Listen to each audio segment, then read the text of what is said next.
সকলকে স্বাগত জানাচ্ছি আরএসএসটি জনতন্ত্র গণতন্ত্র অনুষ্ঠানে। আপনারা যেমনটি জানেন যে সারাদিনের ঘটে যাওয়া ঘটনা এবং আলোচনার বিষয়বস্তু নিয়ে আমরা এই অনুষ্ঠানে নিয়মিত আলোচনা করে যাচ্ছি।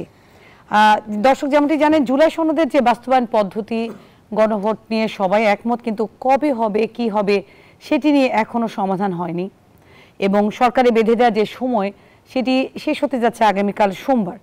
রাজনৈতিক দলগুলোর মধ্যে তারা আহ্বান জানাচ্ছেন আলোচনায় বসার জন্য, কিন্তু আমাদের যে দল, বড় যে দুটি দল যারা আলোচনায় বসতে চাচ্ছেন, জামাত এবং বিএনপি, সেক্ষেত্রে তারা অপেক্ষা করছেন সরকারের পক্ষ থেকে হয়তো কোনো উদ্যোগ নেওয়া হবে এবং এখনও তার সমাধান আমরা পাইনি আজকে পর্যন্ত।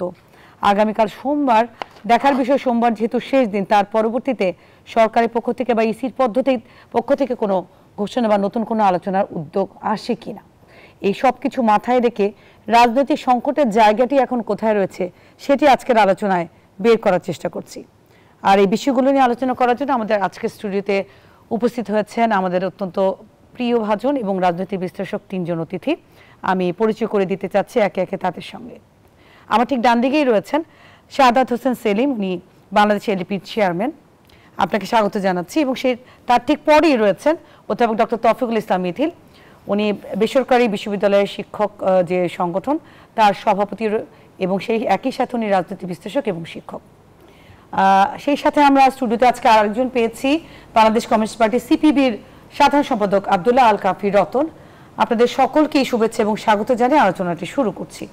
আমি শুরুতেই যে বক্তব্য দিয়ে শুরু করলাম যে আমরা আসলে রাজনৈতিক সংকটের কোন জায়গাটিতে রয়েছি, এটি দিয়ে আমি আলোচনা শুরু করতে চাচ্ছি। সূত্র থেকে যে আলোচনা, যে বিএনপি যখন বলছেন যে আলোচনার উদ্যোগ জামাত আহ্বান জানিয়েছেন, কিন্তু বিএনপি বলেছেন সরকারের পক্ষ থেকে হলে আলোচনায় বসতে পারে, কিন্তু রাজনৈতিক দল নিজেরা কিভাবে এই বিষয়ে আলোচনায় যায়, এটি হচ্ছে বিএনপির বক্তব্য। এবং মির্জা ফখরুল ইসলাম আলমগীর আজকে বলেছেন যে নির্বাচনকে সামনে রেখে যে প্রহসন শুরু হয়েছে এটা অনেকটা নাটকের সাথে উনি তুলনা করেছেন। এবং বিভিন্ন নেতার মাধ্যমে যে বক্তব্যগুলো আমরা সারাদিনে পাই সেটি আমাদের নিশ্চয়ই আলোচনার সামনে আসবে। শুরুতেই শাহাদাত হোসেন সেলিম, আপনাকে দিয়ে শুরু করতে চাচ্ছি, আমরা রাজনৈতিক সংকটের ঠিক কোন জায়গাটাতে অবস্থান করছে আজকে? ধন্যবাদ আপনাকে। আমরা আসলে রাজনৈতিক সংকটের ওই জায়গাটাতেই আমরা অবস্থান করছি, সেটা হলো যে ফেব্রুয়ারি মাসের নির্বাচনটাকে বানচাল করা বা এটাকে পিছিয়ে দেওয়া, প্রলম্বিত করা, যে একটা চক্রান্ত ষড়যন্ত্র এটাকে ঘিরে চলছিল সেটাই চলমান এবং এটাই বিদ্যমান।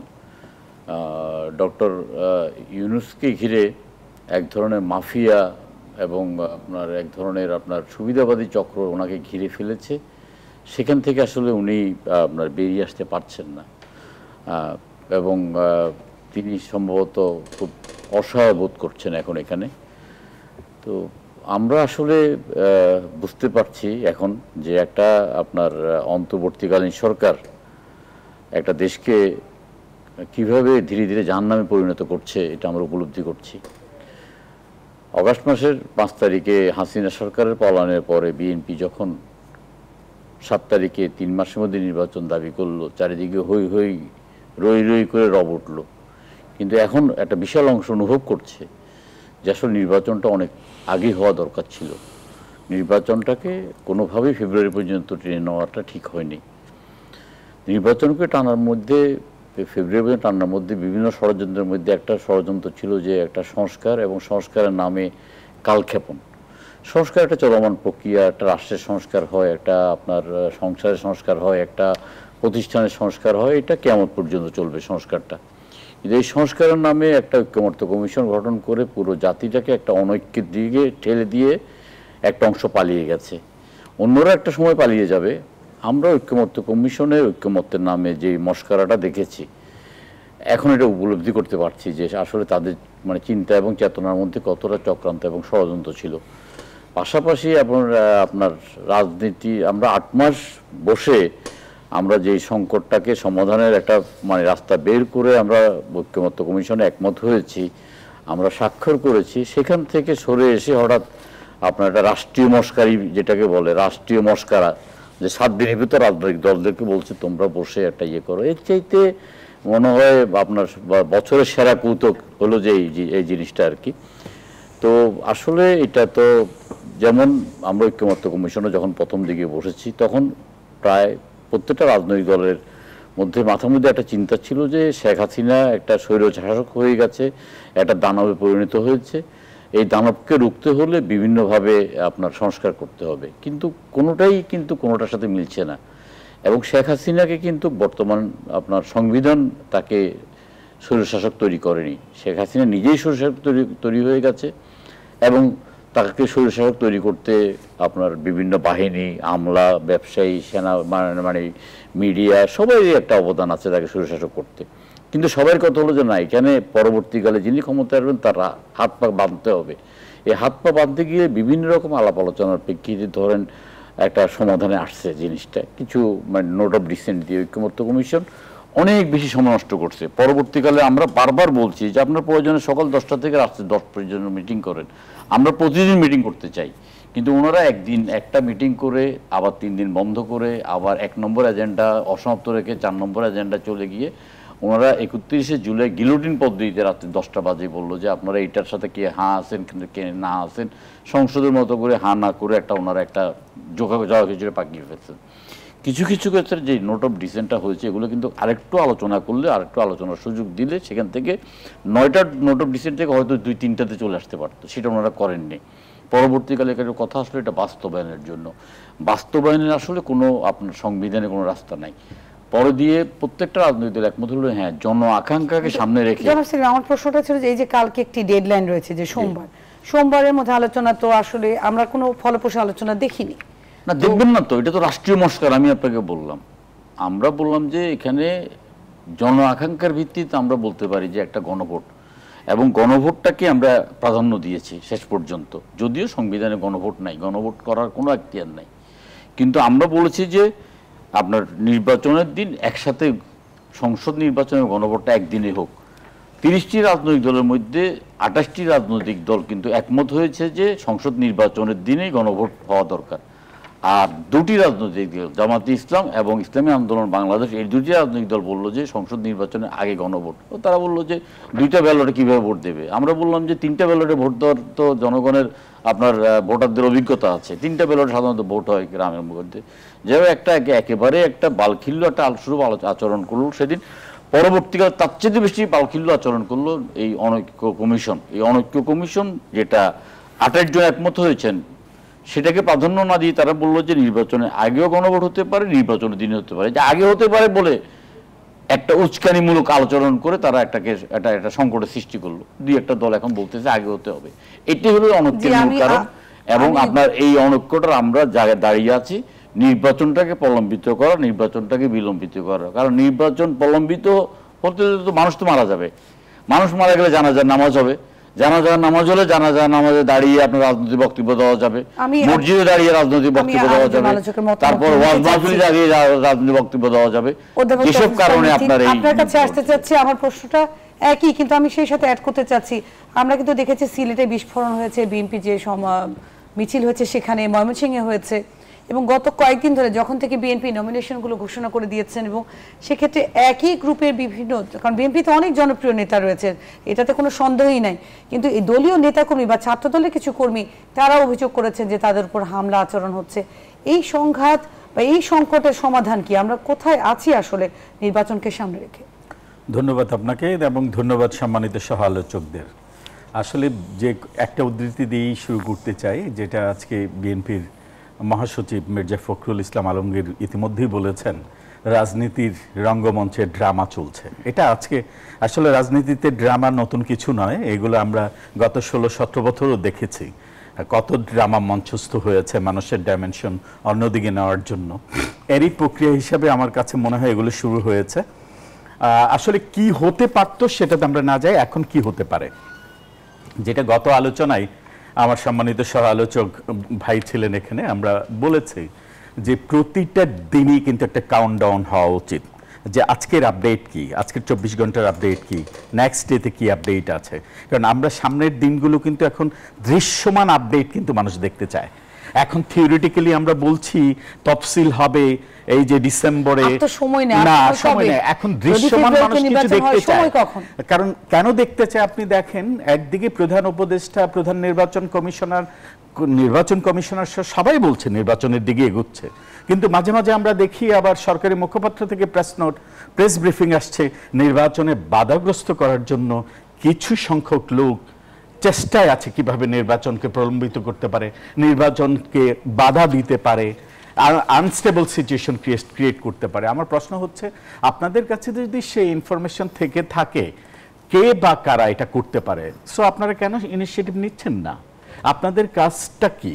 আপনাদের কাজ হচ্ছে একটা সুষ্ঠু, নিরপেক্ষ, অবাধ, অংশগ্রহণমূলক নির্বাচন করা, এবং সেটা করতে যে প্রতিবন্ধকতা আসুক সেটাকে ওভারকাম করার দায়িত্ব কিন্তু এখন যারা অন্তর্বর্তীকালীন সরকারে আছেন ওনাদেরই।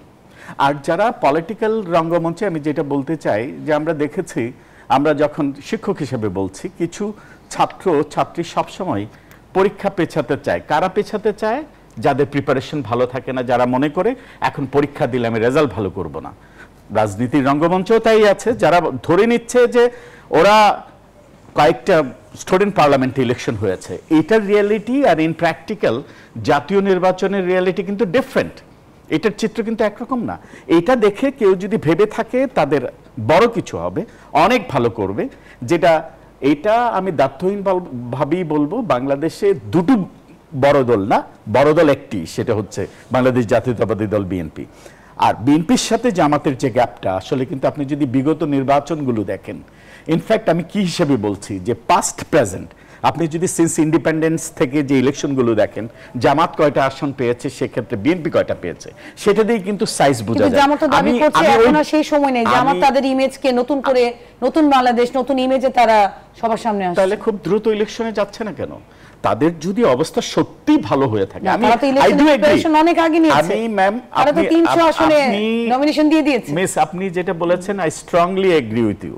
এটা যদি হয়ে থাকে তাহলে ইলেকশনে যাচ্ছে না কেন? তাদের কাছ থেকে স্ট্রং ডিমান্ড হচ্ছে। শুধু বিএনপি কেন বলছে আমরা নির্বাচন চাই, অতি দ্রুত নির্বাচন চাই? বিএনপি কিন্তু একবারও বলেনি যে আমরা নির্বাচন হলে আমরা ক্ষমতায় যাব। বলছে জনপ্রতিনিধিদের হাতে, নির্বাচিত সরকারের হাতে যত দ্রুত সম্পদ ক্ষমতা হস্তান্তর করা। এবং সেটা কেন প্রয়োজন? আপনি দেখেন দেশের অর্থনৈতিক অবস্থা স্ট্যাগনেন্ট হয়ে আছে, ইনভেস্টররা ইনভেস্টমেন্টে যাচ্ছে না, কারণ হচ্ছে নির্বাচিত সরকার দিকে তাকিয়ে আছে।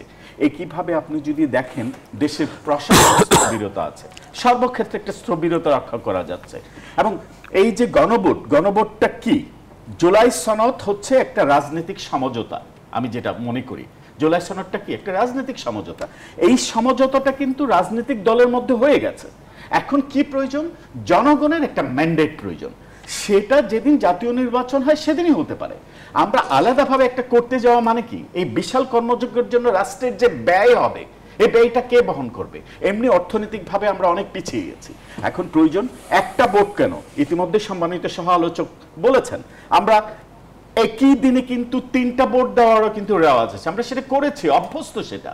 তো এইটা এখন গণভোটের আলাদা একটা বক্স থাকবে, আর হচ্ছে জাতীয় সংসদ নির্বাচনের জন্য থাকবে, ওখানে হানা ভোট দেবে। আর এই ব্যাপারগুলো কিন্তু রাজনৈতিকভাবে একটা সমঝোতা হয়ে গেছে। এখন প্রয়োজন হচ্ছে জনগণ সেটাতে আস্থা ভোট দেবে, হ্যাঁ না, ব্যাপার কিন্তু সেটাই। এইটাকে সহজ জিনিসটাকে আমরা কমপ্লেক্সের দিকে নিয়ে যেতে চাচ্ছি। সিপিবি আমাদের যে সাধারণ সম্পাদক রয়েছেন, আপনার কাছে আমি আসতে চাচ্ছি, 4 নভেম্বর হচ্ছে উপদেষ্টা পরিষদের সভা থেকে রাজনৈতিক দলগুলোকে একমত হওয়ার জন্য 1 সপ্তাহের সময় বেঁধে দেওয়া হলো। 1 সপ্তাহ সময় বেঁধে দেওয়া হলো নিশ্চয়ই আলোচনা করে আরো সুন্দর করে যেন নির্বাচনের পথে আমরা এগোই। তাহলে আগামীকালকে যে সোমবার যদি সমঝোতা না হয় সেক্ষেত্রে কি হতে পারে সেটা? আর আমরা যেহেতু রাজনৈতিক সংকট থেকে অতিক্রম করার জন্যই বসেছি, বা সাধারণ মানুষ কিন্তু ভোটই চায়, কারণ আমরা দেখছি সবগুলো দল কিন্তু সীমানা নির্ধারণ করে যে নমিনেশন বা তাদের যে প্রার্থী যে সিলেক্ট করা বিষয়, এই পথেই তো এগোচ্ছে। তাহলে সংকটটা কোথায়? ধন্যবাদ আপনাকে, ধন্যবাদ আমার সহ আলোচকদের। 4 তারিখে আসিফ নজরুল সাহেব যেভাবে বলেছেন, আমি ওনারটা শুনেছি, আর অন্য কেউ শফিক সাহেব ব্রিফ করেছেন কিনা আমি জানি না। আসিফ নজরুল সাহেব যেভাবে কথাটা বলেছেন, এইটা একেবারে একটা অরাজনৈতিক ভাষা এবং শিক্ষকেরও ভাষা না, যে আমরা যদি রাজনৈতিক দলগুলি একসাথে বসে সিদ্ধান্ত নিতে না পারে তাহলে আমরা নিজেরাই সিদ্ধান্ত দিয়ে দিব। তাহলে 8 মাস ধরে কেন আলোচনা হলো? 8 মাসের যে আলোচনা, সেই আলোচনায় কেন সমাধানে পৌঁছানো গেল না? এখন সেলিম ভাই যেটা বললেন, আমি ওনাদের মতো সবগুলো আলোচনা ছিলাম না, 2টা আলোচনা ছিলাম, বাস্তবায়নের 2টা আলোচনা ছিলাম, আমি 2 দিনের আলোচনা ছিলাম। ঐক্যমত্য কমিশনে যদি ঐক্যমত তৈরি করার প্রবণতা থাকতো বা ইচ্ছা থাকতো, তাহলে তাদের আলোচনার ধরন হতো একরকম, আর তারা যে একটা অনৈক্য তৈরি করে রাখতে চেয়েছে সেই কারণে আলোচনার ধরনটা হয়েছে অন্যরকম। এবং প্রফেসর ইউনূস সাহেব এই ঐক্যমত্য কমিশনের আলোচনার শুরুতে প্রারম্ভিক যে বক্তৃতা উনি দিয়েছিলেন, সেখানে তিনি বলেছিলেন যে যেই সবগুলির মধ্যে ঐক্যমত্য হবে শুধু সেইগুলি ঐক্যমত্য কমিশন গ্রহণ করবে, যেগুলির মধ্যে যেই সব বিষয়ে ঐক্যমত্য তৈরি হবে না সেইগুলো আমরা ওয়েবসাইটে দিয়ে দিব, যে কারা ঐক্যমত্য হচ্ছে না তারা জানুক, এবং তারা তাদের নির্বাচনী ইস্তেহারে দিবে, জনগণের কাছে ম্যান্ডেট চাবে, জনগণ যদি তাদেরকে ম্যান্ডেট দেয় তখন তারা বাস্তবায়ন করবে। এটাই তো সঠিক হওয়ার কথা ছিল।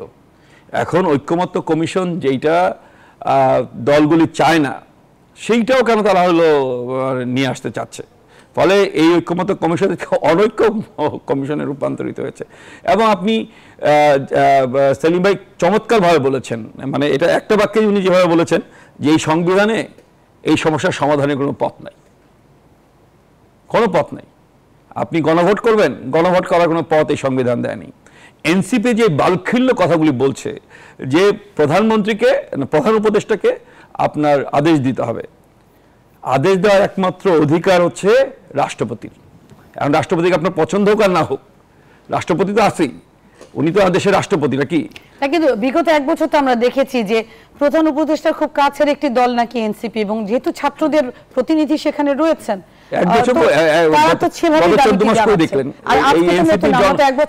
জন্ম হয়েছে এই বছরের মার্চ মাসে, এবং এনসিপি তার আগে তো তারা বৈষম্য বিরোধী ছাত্র আন্দোলনের নেতৃত্ব দিয়েছিলেন।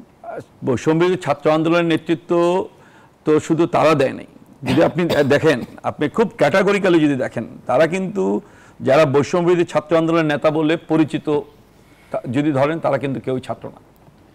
যদি ওই কথা বলেন তাহলে তো আমরাও ছাত্র নেতা, কারণ আমরা একসময় গণঅভ্যুত্থান 90 গণঅভ্যুত্থানের নেতৃত্ব দিয়েছি আমরা, হ্যাঁ, ছাত্র নেতা হিসাবে।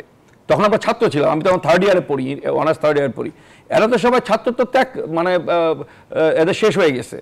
কিন্তু যারা লড়াই করেছে, এই যে প্রাইভেট বিশ্ববিদ্যালয়ের ছাত্ররা, ঢাকা বিশ্ববিদ্যালয় তো 15 তারিখ বন্ধ হয়ে গেছে, লড়াই করেছে প্রাইভেট বিশ্ববিদ্যালয়ের ছাত্ররা। আমি ঢাকা বিশ্ববিদ্যালয়ের গর্বিত ছাত্র, তারপর আমি বলছি যে লড়াই করেছে উত্তরা বিশ্ববিদ্যালয়, লড়াই করেছে ব্র্যাক বিশ্ববিদ্যালয়, লড়াই করেছে ইস্ট ওয়েস্ট, তারা আত্মদানও করেছে, সাউথ ইস্ট তারা আত্মদানও করেছে।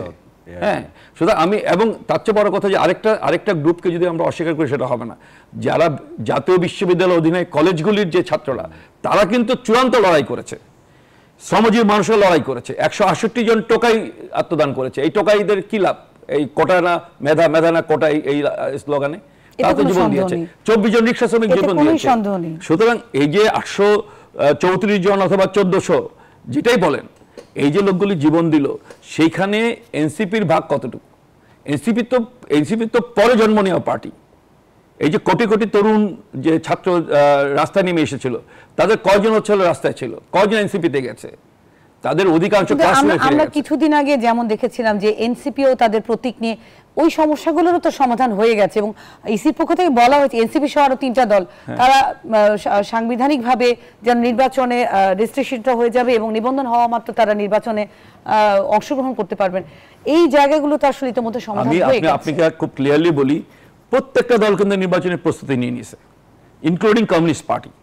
আমরা ডিক্লেয়ার করি নাই যে আমাদের বাধ্যবাধকতা আছে যে একটা নমিনেশন বোর্ড করতে হবে। আপনাদের আজকেও একটি বোর্ডের সভা হয়েছে এবং নমিনেশন বোর্ড অ্যাপ্রুভ করলে আমরা, কিন্তু আমাদের 125 জন প্রার্থীর প্রাথমিক তালিকা আমার হাতে আছে, আমি জেনারেল সেক্রেটারি, এটা আমার হাতে আছে, কিন্তু নমিনেশন বোর্ড না বলা পর্যন্ত আমি বলবো না। সব দল, সবচেয়ে বেশি যেই দলটা গ্যাঞ্জাম করতেছে, হাঙ্কি পাঙ্কি শব্দটা যে দল ব্যবহার করছে, সেই দল তো 6 মাস আগে হলো 300 জনের নাম ঘোষণা করে দিয়েছে সবার আগে। সুতরাং তারা যে বলে কি বলে পিয়ার না হলে আমরা ইলেকশন করব না, এটা কি মানুষ বিশ্বাস করে? এটা তো এক ধরনের মুনাফিকি, যে আপনি কথা বলবেন একটা, করবেন আরেকটা। আপনি ওনাদের আমিরের, আপনি মিরপুর 10 নম্বরে যান, আমিরের ছবিতে ছেয়ে গেছে হলো পুরা। আমি এই প্রসঙ্গটা নিয়ে আরো বিশদ আলোচনায় আসতে চাচ্ছি একটা বিরতির পর। দর্শক, আপনারা দেখছেন RSST জনতন্ত্র গণতন্ত্র। আমরা আলোচনা করছিলাম রাজনৈতিক সংকট খুঁজে বের করার চেষ্টা করছি। বিরতির ওপারে নিশ্চয়ই আর আলোচনা বাড়াবো।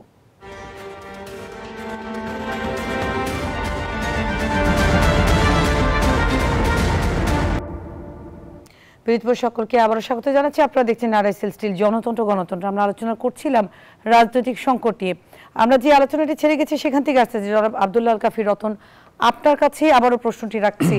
আমরা আলোচনায় এর আগেও বলেছিলাম যে বিএনপির আজকের মশাল মিছিল থেকে বোমা বিস্ফোরণ হয়েছে, এটি জামালপুরের শহরের আজকেরই কথা যে আতঙ্ক ছড়িয়ে গেছে। সেক্ষেত্রে ময়মনসিংহ ৩ যে আসন, সেখানে দুই পক্ষের মধ্যে সংঘর্ষ হয়ে ছাত্রদলের কর্মীর মৃত্যু হয়েছে একজন এবং অনেক নেতাকর্মী অসুস্থ হয়েছেন। এবং আপনি জানেন, আমরা আলোচনা করছিলাম যে চিটাগাংয়েও এই ঘটনাগুলো ঘটছে। এই সংকটের জায়গাগুলো কেন তৈরি হচ্ছে, আর নির্বাচনের আগে হলেই এই ধরনের সংকট কেন জেগে ওঠে? আপনি যে ঘটনাগুলির কথা বললেন সেগুলির সাথে চিটাগাংয়ের ঘটনাটা একটু ডিফারেন্ট আছে। এগুলি হচ্ছে জাতীয়তাবাদী দল বিএনপির অভ্যন্তরীণ সংকট। বিএনপির আমার এলাকা দিয়ে আমি বুঝি, আমি যে কুমিল্লা ৫ যেখান থেকে আমি নির্বাচন করব, ওখানে বিএনপির ট্র্যাডিশনাল যিনি ক্যান্ডিডেট ছিলেন অধ্যক্ষ ইউনূস সাহেব, তিনি মারা গেছেন। ফলে অনেক অ্যাসপিরেন্ট, অনেক আকাঙ্ক্ষী লোকজন আছেন আর কি। ফলে যে পেয়েছে সে তো পেয়েছে, আর যারা পায়নি তারা তো একটু উষ্মা আছে। এগুলি বিভিন্ন জায়গায় এই ধরনের একটা সংঘাত সংঘর্ষ হচ্ছে আর কি। কিন্তু চিটাগাংয়ের ঘটনাটা যতটুকু আমি পত্রিকায় পড়েছি, আমি তো পত্রিকায় হচ্ছে আমাদের, বা নিউজ মিডিয়া হচ্ছে আমাদের, সেখানে হচ্ছে যে বিএনপির মিছিলে যে আক্রমণ করেছেন সেখান থেকে যে একজন মারা গেছেন, সেই আক্রমণকারীকে কুমিল্লা থেকে গ্রেপ্তার করা হয়েছে এবং পুলিশ বলছে সে শিবিরের ক্যাডার। তার মানে জামাতে ইসলাম বা শিবির বিএনপির মিছিলে আক্রমণ করেছিল। আমি যে জায়গাটা শেষ করেছিলাম আপনার সঙ্গে কথা বিরতির আগে, যে কেন সংকটটা তৈরি হচ্ছে, এই সংকটটা তৈরির পিছনে প্রধানত দায়ী হচ্ছে জামাত ইসলাম। তারা first pass the post election করবে না বলছে, কিন্তু আবার তার ফার্স্ট পাস দ্য পোস্ট ইলেকশনের প্রস্তুতি নিচ্ছে। এবং তারা জানে যে এই ফার্স্ট পাস দ্য পোস্ট যদি ইলেকশন হয়, তাদের অতীত যে ইলেকশন রেজাল্টের যেই মানে গ্রাফ, সেটা যদি তারা দেখবে যে তারা বিএনপির সহযোগিতা ছাড়া, বিএনপির উইনিং ভোট ছাড়া তাদের জেতা অসম্ভব। 96 সালে তারা মাত্র 2টা আসন জয়লাভ করেছিল। ইন্ডিপেন্ডেন্টলি তারা 300 আসনে ইলেকশন করেছিল এবং মাত্র 2টা আসন পেয়েছিল। এবং তাদের জাতীয় নেতারা কেউই জয়লাভ করতে পারেনি। এই যে তাদের আমির সাহেব, তার বাড়ি পোলাওড়া, সেখান থেকে ইলেকশন করেছেন, সেখান থেকে কোনো কিছু করতে পারেন নাই। 18,000-এর বেশি ভোট পাওয়ার কি বলে তার নাই, মানে রেকর্ড তার নাই। ফলে তারা কি মনে করছে যে এখন 5ই আগস্টের পরে এই যে গণঅভ্যুত্থানকে যার ফল যারা আত্মসাৎ করেছে, সেই দলটা হচ্ছে জামাত ইসলাম। এবং তারা প্রশাসন, শিক্ষা প্রশাসন, স্বাস্থ্য প্রশাসন, সর্বত্র কিন্তু তারা এক ধরনের কর্তৃত্ব তৈরি করেছে। আমরা 5ই আগস্টের পরে এক ধরনের শান্তি শৃঙ্খলা ফিরিয়ে আনার জন্য কাজ করেছি, আর তারা হচ্ছে আপনার পদ পদবি দখল করার চেষ্টা করেছে। আমি নাম বলবো না, কিন্তু একজন সচিব আছেন এখন, যিনি 5ই আগস্টের রাতের বেলাও সিনিয়র অ্যাসিস্ট্যান্ট সেক্রেটারি ছিলেন। 3 মাসের মাথায় তিনি সচিব হয়েছেন। 2টা গুরুত্বপূর্ণ মন্ত্রণালয়ে তিনি পরপর পোস্টিং নিয়েছেন। এখন সচিবদেরও তিনি হলো সভাপতি হিসেবে দায়িত্ব পালন করছেন। আমি যেটা একটু শেষ করে নিই, জামাত ইসলাম দেখছে যে এইভাবেই থাকলেই সে তো ক্ষমতা উপভোগ করতে পারে। সেই উপভোগের জায়গা থেকে একটা কঠিন নির্বাচনে অংশগ্রহণ করে, সেই নির্বাচনে যেটা মিথুল ভাই বলছেন যে এই পরীক্ষাটা যখন হয়ে যাবে যে 2টা বড় দল বা আমাদের ইউনূস সাহেবের 3টা বড় দল, যখন দেখা যাবে বড় দল আর ছোট দলের মধ্যে, বড় দল এবং মেঝো দলের মধ্যে গালফ অফ ডিফারেন্স, হ্যাঁ, যেটা মানে 19-20 না, 19-1, হ্যাঁ, বা 20-1, তখন সেই জায়গাটায় সেই পরীক্ষায় তারা অংশগ্রহণ করতে চাচ্ছে না। সেই কারণে তারা নির্বাচনকে পিছিয়ে দিতে যাচ্ছে। নির্বাচনে তারা হলো সংঘর্ষ তৈরি করে তাকে পিছিয়ে দেওয়ার চেষ্টা করছে।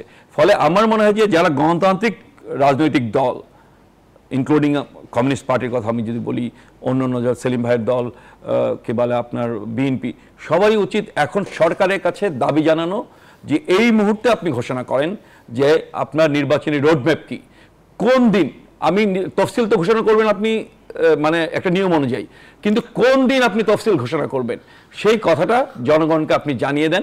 জনগণের মধ্যে যে আশঙ্কা যে ফেব্রুয়ারি ইলেকশন হবে না, বাকি দুই আলোচকের মন্তব্যটিও নিতে চাচ্ছি। জনাব মিছিল, আপনার কাছে আসতে চাচ্ছি যে আমরা তো আলোচনা করছিলাম আসলে যে এই অনেকগুলো জোটও হয়েছে এখানে, কিন্তু জোট করেও কি আসলে সংকটের সমাধান হচ্ছে কিনা, নির্বাচনের পথে আমরা কি যেতে পারছি? আসলে নির্বাচনকে সামনে রেখে বিভিন্ন জোট হওয়া এটা একটা নির্বাচনের স্বাভাবিক প্রক্রিয়া। এটা হতে পারে, এটা হচ্ছে, এটা নির্বাচনের দিকেই এগিয়ে যাচ্ছে, জোট হচ্ছে, বিভিন্নভাবে জোট ভাঙ্গন হবে, আবার জোটের অন্তরালেও অনেক নেগোশিয়েট চলে। আমার কাছে মনে হয় কিছু কিছু দল রাজনৈতিক মাঠে কিছু নাটক মঞ্চস্থ করতে চাচ্ছে, আবার পেছনে দরজা দিয়ে নেগোশিয়েটও করতে চাচ্ছে, দর কষাকষি করছে। এগুলো নির্বাচনে একটা চলমান প্রক্রিয়া হতেই পারে।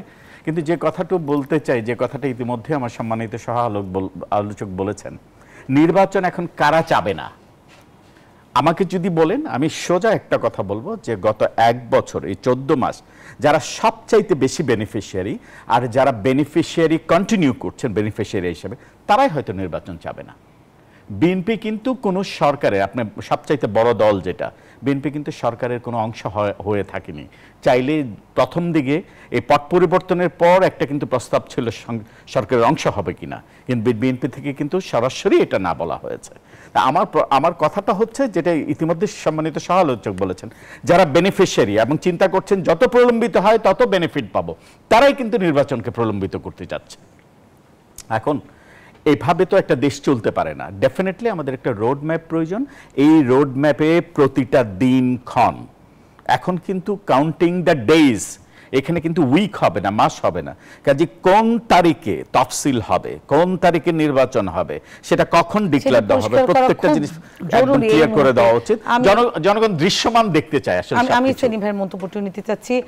জনাব সেলিম, আপনার কাছে একই প্রসঙ্গে আমি আপনার মন্তব্যটি শুনতে চাচ্ছি। নির্বাচন সংক্রান্ত আমাদের সংকটের জায়গাটা কোথায়? এই যে বিভিন্ন জায়গায় আক্রমণ হচ্ছে, হামলা হচ্ছে, কিন্তু এবং জোটও হচ্ছে, নির্বাচনের আগে তো এটা হবেই, কিন্তু এই সমাধানের পথ কই? সংকটটা কিভাবে আমরা উতরাবো? না, নির্বাচন হয়ে গেলে সব সংকটের সমাধান হয়ে যাবে। একটা নির্বাচিত সরকার যখন দেশে আসবে, নির্বাচিত সরকারের যখন জবাবদিহিতা সৃষ্টি হবে, তখন অনেক সংকটের সমাধান হয়ে যাবে। কারণ বর্তমান সরকারের কোনো জবাবদিহিতা নাই বলে আইন শৃঙ্খলার চরম অবনতি। ডক্টর ইউনূসের কোনো আমার জবাবদিহিতা নাই বলে আমরা স্বরাষ্ট্র উপদেষ্টাকে পরিবর্তন করার জন্য বারবার বলার পরও তিনি পরিবর্তন করেন নাই। স্বাস্থ্য উপদেষ্টাকে পরিবর্তন করার জন্য বারবার বলার পরও করেন নাই, কারণ জনগণের প্রতি আমাদের কোনো দায়বদ্ধতা নাই। তো সুতরাং একটা দায়বদ্ধ সরকার আসলে দেশের অনেক সংকট সমাধান হয়ে যাবে। দেশে এই মুহূর্তে বিনিয়োগ স্থবির, প্রশাসন স্থবির, ব্যবসা বাণিজ্য স্থবির, এমনকি অনেকেই অনেক ব্যক্তিগত সিদ্ধান্ত স্থগিত করে রেখেছে নির্বাচনের জন্য। সুতরাং নির্বাচনের কোনো বিকল্প নাই। কিন্তু একদিকে যেমন নির্বাচনের বিকল্প নাই, আরেকদিকে নির্বাচন পিছানোর জন্য ঘরে বাইরেও একটা ষড়যন্ত্র হচ্ছে। ধরুন বিএনপি যেটা একটা স্মার্টলি যে কাজটা করেছে, সেটা হলো যে দেরি করে হলো, বিএনপি যেটা 3 মাস আগে করা দরকার ছিল, তার সমস্ত ক্যান্ডিডেটগুলো ডিক্লেয়ার করে দেওয়া দরকার ছিল, যেটা আপনার জামাত করেছে 6 মাস আগে। বিএনপি গতানুগতিক ধারার বাইরে গিয়ে আপনার সেই পার্লামেন্টের ভোট করা এবং সেখানে শোডাউন করা, তারপর নমিনেশন নেওয়া দেওয়া, ওনারা যাচাই বাছাই করে যাদেরকে প্রয়োজন তাদেরকে নিয়ে ডেকে তাদের সাথে আলাপ আলোচনা করেছে, আলাদাভাবে আলোচনা করে 237টা নির্বাচনী আসনে তারা আসন ঘোষণা করেছে। সেখানে মানে কিছু ঝামেলা, এটা আপনার গণতান্ত্রিক রাজনৈতিক দলে অথবা বুর্জীয় রাজনৈতিক দলে এটা হবেই। আর 2014, 2018, 2024 সালের যে নির্বাচন করতে পারেন, এটা যানজট বা একটা আপনার প্রার্থী জট সৃষ্টি হয়েছে। সেখান থেকে আপনার এই কোনো সংকট হলে এটা আবার ফুলিয়ে ফাঁপিয়ে দেখা হচ্ছে। আমরা দেখছি যে 2 বছর আগে একটা বাস পড়ানোর বিষয়টাকে সামনে এনে বলছে এটা একটা বিএনপি মারামারি করছে। এটা মিডিয়ার মধ্যেও এবং সোশ্যাল মিডিয়ার মধ্যেও এটা ব্যাপকভাবে আপনার একটা সংকট তৈরি দেখানোর চেষ্টা করছে। কিন্তু এই সংকটটা থেমে যাবে। এখন কথা হলো যে নির্বাচনের কবে হওয়া নিয়ে, এবং নির্বাচনটা গণভোট, নির্বাচন সামনে জুলাই সনদ, এই ব্যাপারগুলো তো অনেকটা সমাধান। জুলাই সনদটাকে আমরা একটা সমাধানের পথে এনে আমরা কিন্তু স্বাক্ষর করেছি, জুলাই সনদে স্বাক্ষর করেছি। স্বাক্ষর করার পরবর্তীকালে জুলাই সনদটাকে আপনার পরিবর্তন করে সরকারে এক ধরনের সংকট সৃষ্টি করেছে। আবার রাজনৈতিক দল নিজেরা ব্যর্থ হয়ে রাজনৈতিক দলদেরকে আলোচনা করতে বলেও আবার সংকটটাকে আরো ঘি ঢালা হচ্ছে সংকটের মধ্যে। তার মধ্যে দিয়ে যদি সংকট বলেন তাহলে আমি বলবো যে কিছু কিছু মানুষের উস্কানি এবং কিছু কিছু মানুষের উচ্চাকাঙ্ক্ষাই এই সংকটগুলো সৃষ্টি করেছে। আপনার 69-এ গণ অভ্যুত্থান, তারপরে 71-এ মুক্তিযুদ্ধের পরে কিন্তু খুব বড় মুক্তিযোদ্ধারা কোনো দল গঠন করে নাই যে আমরা রাষ্ট্র পরিচালনা করবো, আমরা রাষ্ট্র শাসন করেছি। 90-এর গণ অভ্যুত্থানের পরে কিন্তু ছাত্ররা কিন্তু ক্ষমতার হিস্সা চায়নি। এই ছাত্ররা অভ্যুত্থানের পরে ক্ষমতার হিস্সা চাওয়াটা আমি ডে ওয়ান থেকে বলে দিয়েছি, এটা একটা ঐতিহাসিক ভুল করেছে ছাত্র নেতারা সরকারের অংশ নিয়ে। এখন তারা আবার উপদেষ্টা সমস্ত সুযোগ সুবিধা ভোগ করে আপনার নির্বাচন করার ঘোষণাও দিচ্ছেন। এতে করে সরকারের যে নিরপেক্ষ চরিত্র সেটাও খণ্ডিত হচ্ছে এবং সরকারকেও বিতর্কিত করা হচ্ছে। সব মিলিয়ে ডক্টর ইউনূস সাহেব পুরো ব্যাপারটাকে একটা লেজে গোবরের অবস্থা করে ফেলেছে। আমি মনে করি যে ডক্টর ইউনূস সাহেব এই মুহূর্তে সংকটের মহানায়ক। তিনি আসলে সংকটের সমাধানটাও তার কাছে, তিনি সংকটের সমাধান করে একটা শান্তিপূর্ণ অন্তর্বর্তী সরকারের যে কার্যবিধি এটি নিয়ে আমরা আলোচনা করতে চাচ্ছি। আমরা বিরতির পরে এসে আলোচনা আগাচ্ছি। দর্শক, আপনারা দেখছেন RSST জনতন্ত্র গণতন্ত্র। এই মুহূর্তে একটা বিরতির সময় হয়েছে, আমাদের সাথে থাকুন। বিরতির পর এসে আবার আলোচনায় যাচ্ছি।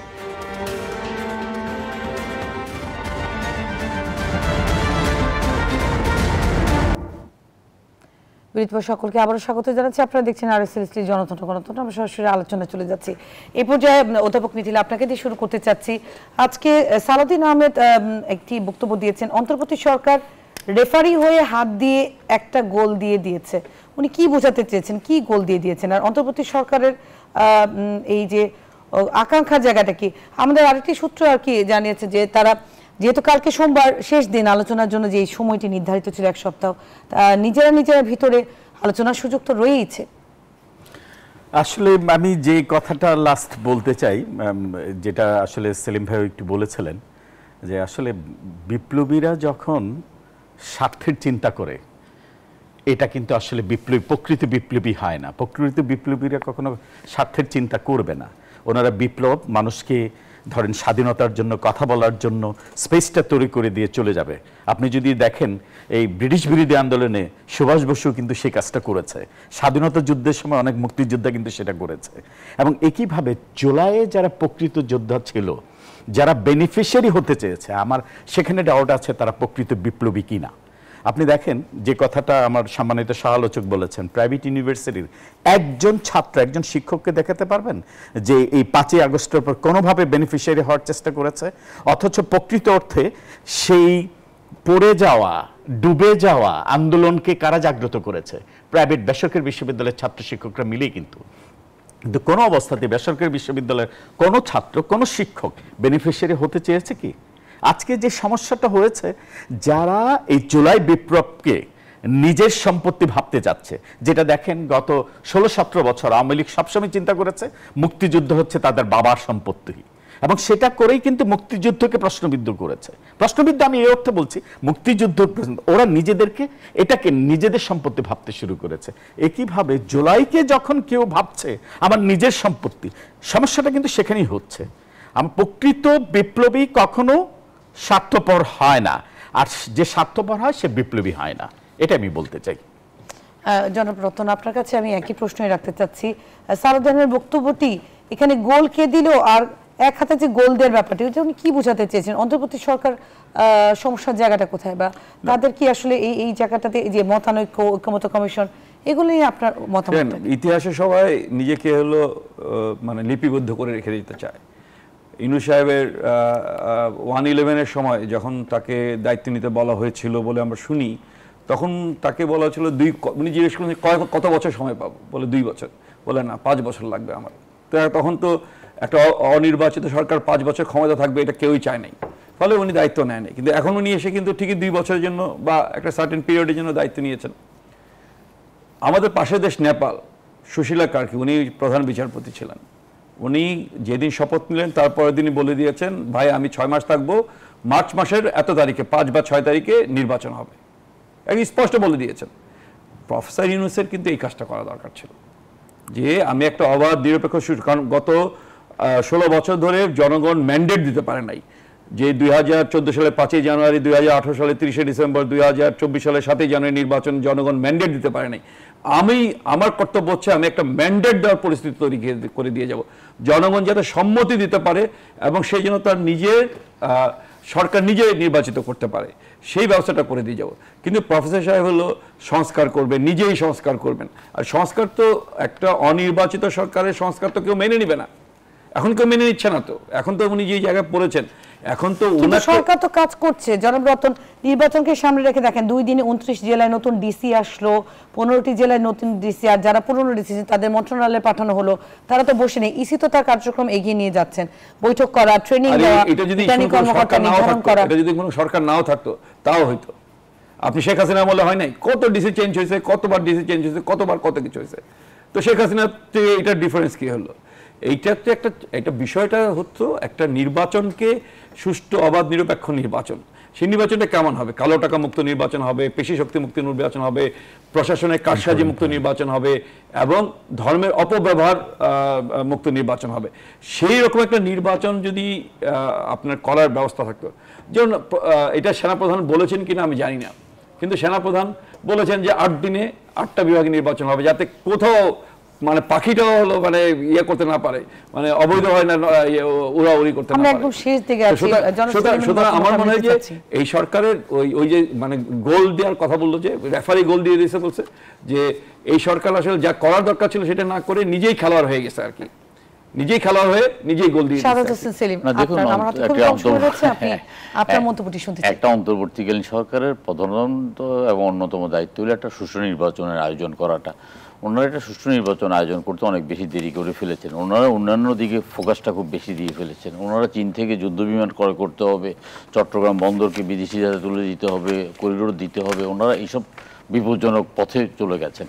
এখন এই বিপজ্জনক পথে সরকারকে কিন্তু একটা মাফিয়া চক্র নিয়ে গেছেন, এবং একটা মাফিয়া চক্র এখানে মানে বদলি বাণিজ্য, যে ডিসি বদলি, তারপরে আপনার এসপি বদলি, সচিব বদলি, কর্পোরেশন চেয়ারম্যান বদলি, এইসব বদলি টদলিতে যে ভয়াবহ রকমের কথা শুনছি, এই কথাগুলো কিন্তু আমরা শেখ হাসিনা সরকারের আমলেও শুনি নাই, কিন্তু বর্তমানে আমাদেরকে শুনতে হচ্ছে। ডক্টর ইউনূস সাহেবের এখনও বলি যে ধরেন ডক্টর ইউনূস সাহেবের, আমরা প্রথম থেকে বলছি, টকশোতে অসংখ্যবার বলছি যে ডক্টর ইউনূস সাহেবের সামনে দুটো উদাহরণ আছে। একটা উদাহরণ হলো যে আপনার বিচারপতি শাহাবুদ্দিন 90 দিনের ভিতর নির্বাচন করে খুবই সম্মানের সাথে বিদায় নিয়েছেন। আরেকটা উদাহরণ আছে যে মঈনুদ্দিন আহমেদ, ফখরুদ্দিন আহমেদ একটা নির্বাচন করেছেন, সেই নির্বাচনের পরে তারা নির্বাসনে চলে গেছেন এবং সেই নির্বাচন থেকে তারা কিন্তু জানাজার নামাজ অথবা ঈদের নামাজ পড়তেও ঘর থেকে বেরোতে পারেন না। এখন ডক্টর ইউনূস সাহেবকে বেছে নিতে হবে উনি কোনটা চান, উনি কি সম্মান। আমি আপনাকে কথা শেষ করতে পারিনি, আমরা সবাই প্রস্তুত হয়ে আছি। ওনাদেরকে আমরা একটা সুন্দরভাবে ফেয়ারওয়েল দেবো, ওনারা ওনাদের আপন ভুবনে আবার সম্মানের সাথে ফেরত যাবেন। এখন সম্মানের সাথে ফেরত যাবেন না অসম্মানের সাথে ফেরত যাবেন সেটা ওনাদেরকে সিদ্ধান্ত নিতে হবে। তবে রাষ্ট্রের আপনার ইতিহাস বড় করুন, আপনার ইতিহাসের যেই অমোঘ সত্যটা সেটা অনেক করুন। আমরা অনেককেই দেখেছি, অনেক সেলিব্রিটিকে আপনার বিশ্ববিখ্যাত লোককেও দেখেছি যে পরিণতিটা খুব করুণ হয়। ডক্টর ইউনূস সাহেব যতক্ষণ এটা বুঝবেন ততই ভালো, কিন্তু উনি আসলে সব কাজ একা করার মতো ব্যক্তি, এবং আপনার ওনার মধ্যে ধরেন ওনার যেই সমস্ত সংকটগুলো ছিল সে সমস্ত সংকটের তো উনি সমাধান করে ফেলেছেন, এবং নতুন কিছু ব্যবসা বাণিজ্য উনি আদায় করে নিতে পেরেছেন সরকার থেকে। তো আমার মনে হয় নির্বাচনকে প্রলম্বিত করার ষড়যন্ত্রে উনি পা না দিয়ে নির্বাচনটাকে যথাযথভাবে দিয়ে একটা জাতিকে একটু মুক্তি দিয়ে আপনার একটা নির্বাচিত সরকার প্রতিষ্ঠা করলেই আমরা ছেড়ে জনগণ সেই দিকে, জনগণ আসলে ভোট দিতে চাই। আমরা নিশ্চয়ই আশা করব আগামীকালকে ফলপ্রসূ কোনো খবর আমরা আপনাদেরকে দিতে পারছি। দর্শক, এই ছিল আমাদের আজকের জনতন্ত্র গণতন্ত্র অনুষ্ঠানে আমার আজকে সম্মানিত অতিথি সাদ হোসেন সেলিম, আব্দুল কাফির রতন এবং অধ্যাপক ডক্টর তৌফিকুল ইসলাম মিতিন, আপনাদেরকে কৃতজ্ঞতা প্রকাশ করছি। দর্শক, আপনারা যারা ছিলেন আপনাদেরকেও ধন্যবাদ জ্ঞাপন করছি। নিশ্চয়ই পরবর্তীতে অন্য কোনো বিষয় নিয়ে আরও আপডেট নিয়ে আপনাদের সাথে আলোচনা হবে। সঙ্গে থাকার জন্য ধন্যবাদ।